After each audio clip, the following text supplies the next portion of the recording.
right? The absence of data quality affects many companies in different ways.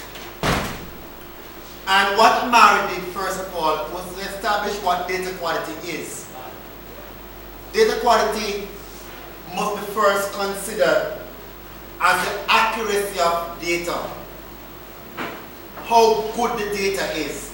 The quality. How good is this piece of data? How good? And then we look at data accuracy in itself, which speaks to more the completeness of the data. It makes sense. It adds up. It's accuracy. Whereas timeliness speaks about the time frame by which data is valid, or how long can data be used. Now, the absence of any one of these affects many ways the loss of revenue of organization. So if companies don't have good market research data about the customer's needs, and then they implement a product or a service, they might end up losing money on it.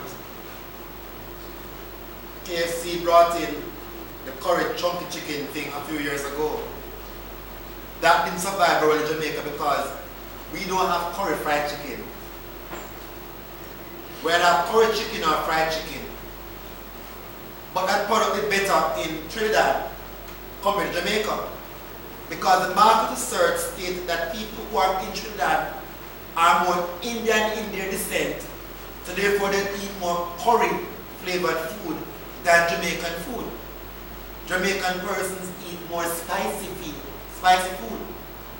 So when there's poor data quality, then it means that they can now lose revenue to make this chicken and they can't sell it to anybody. Pepsi Blue didn't last very long in Jamaica. What is the cost of Blue Pepsi? When a man go to a bar and order Pepsi to drink, they can't give Pepsi Blue with apple in it. Or Pepsi supposed to be black. Marcus will tell you we like black Pepsi. Pepsi Gold never survived neither. Because we're accustomed to drinking black Pepsi all along. Now, therefore they had poor data quality for market research. The accuracy of analyzing that data that they collected was poorly done. And then because of the timeliness that they brought in that thing, maybe that there isn't much marketing campaign that leads up to the curry chunky chicken being brought into KFC to be sold to our customers. Maybe there's no sampling being done to entice the consumer to want to buy this product. Sales, you will lose money. If you don't have good quality data, it's not accurate, it's not timely, you're going to lose money.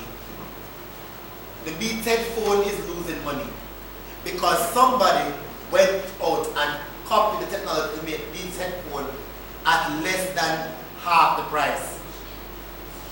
These headphones are normally almost $200 for one Beats headphone. We're talking about the original high quality stereo sound, Dolby sound technology headphone. What you're seeing right now is the knockoff headphones. The knockoff. The one that says made in China. Because the Chinese went and copied technology and made the product at a cheaper rate. Now, if I'm producing the headphone as the owner of the headphone and I did not pursue and I outprice it for persons who can't afford it at $200 US, then somebody going to make it cheaper and sell it cheaper. But the question is, why didn't the owner of the original Beats headphone launch an international lawsuit against the Chinese company? Why weren't store owners prosecuted for selling counterfeit goods to consumers? Why not? And then, when it comes on to competitive advantage, If you have good quality data from your market research, then you would be in a better position to get more customers to support your business because of the data quality that people get. So we wonder why we don't do GC exams anymore, because CXC exams have become relevant to the Caribbean. The syllabuses are in tune to the Caribbean curriculum. The examples we use should be found in the Caribbean scenario, where the quality of data can give us a competitive advantage. We must understand that when there is poor data quality, you can lose customers. If Digicel keep on saying we charge per second billing, and when you check it out, it's per minute billing, then that kind of data quality, that misconception, that inaccurate data is going to affect your customers, and they go to a next company to use because they can't trust you.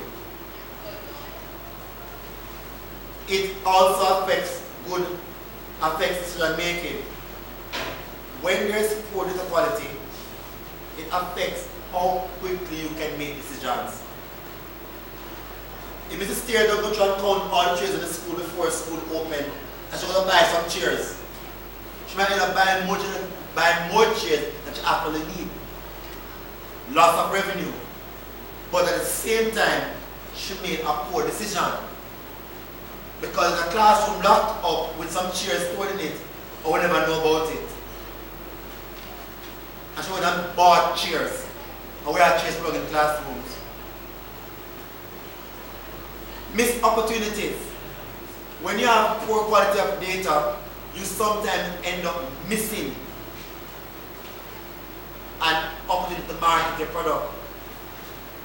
So when Digicel don't have the correct specs for the phone, know about the product that they're selling to their customers. And when I come to buy the Samsung Galaxy phone from you, and you can't tell me if you can do these things, then me myself, when I buy the phone, I'm going to buy my next phone, because the quality of it you're giving me, you can't convince me to get it. So I buy the phone from a next company that can tell me the phone can do what I want it to do. Or if your network can support the features of this phone. Because all phones are not made for particular networks. The phone must be configured to fit this particular network. So video phone technology is still new in Jamaica. So therefore, one network is 3G network. 3G network can't run 4G quality video. Data quality, missed opportunities are there. And the last one is the impact on problem solution. If you don't have good quality data that amaze about the medication, the research for a new drug put on the market, and the data quality from the research does not support that this drug can cure this particular disease or illness, then you might have problems making a solution. Because if this thing cures these 3 things, but cause these 10 things as side effects, then obviously there's a problem with the solution.